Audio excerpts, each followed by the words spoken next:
Hey there everyone. If you chose to do some of these extra questions, I'm going to walk you through our strategies right now. So first of all here, I've got 5.6 times 8.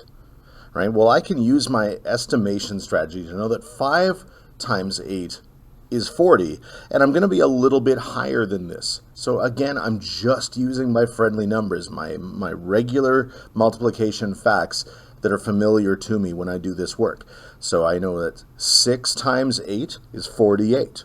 Well, I'm going to put my ones place down there, even though that's really my tenths when we're thinking about this. And I'm going to carry up my 4. The reason I say that is because temporarily we're going to take that decimal, we're just going to chuck it back there, but we have to keep track of how many times we've moved it.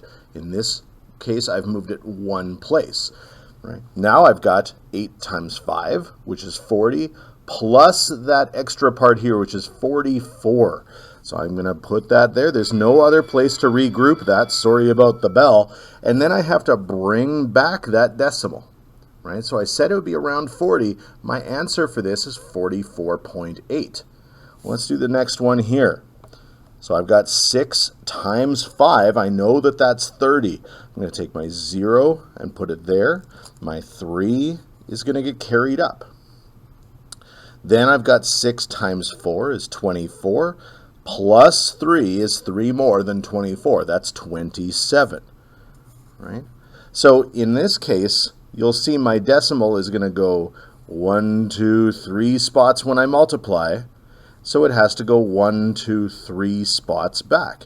Whenever I have the decimal in front of the last digit I wrote, I obviously have to put a 0 in front of it. I didn't multiply anything to get that. It's just gotta be there, and it has no value. But we can't leave it out and start our number with a decimal.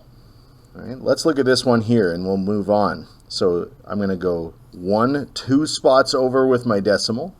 7 times 1, I always start on the right-hand side.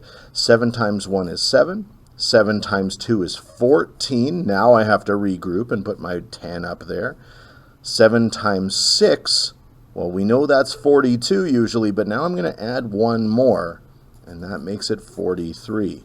Bringing my number right back, 1, 2 spots, or my decimal rather, I have an answer of 43.47. I know that's reasonable because 6 times 7 is 42. This is just a little more than 42. Right? If I brought my decimal back 2 few places and said it was 434, well, that wouldn't be reasonable. If I said it was 4.347, that wouldn't be reasonable either. So we always want to use estimation to check our work. I'm going to show the rest of these numbers in a high speed.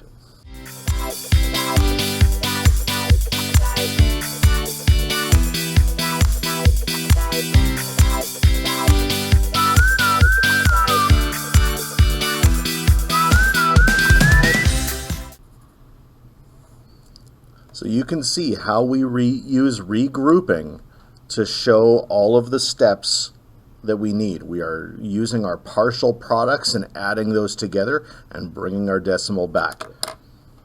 Thanks, folks. Good job.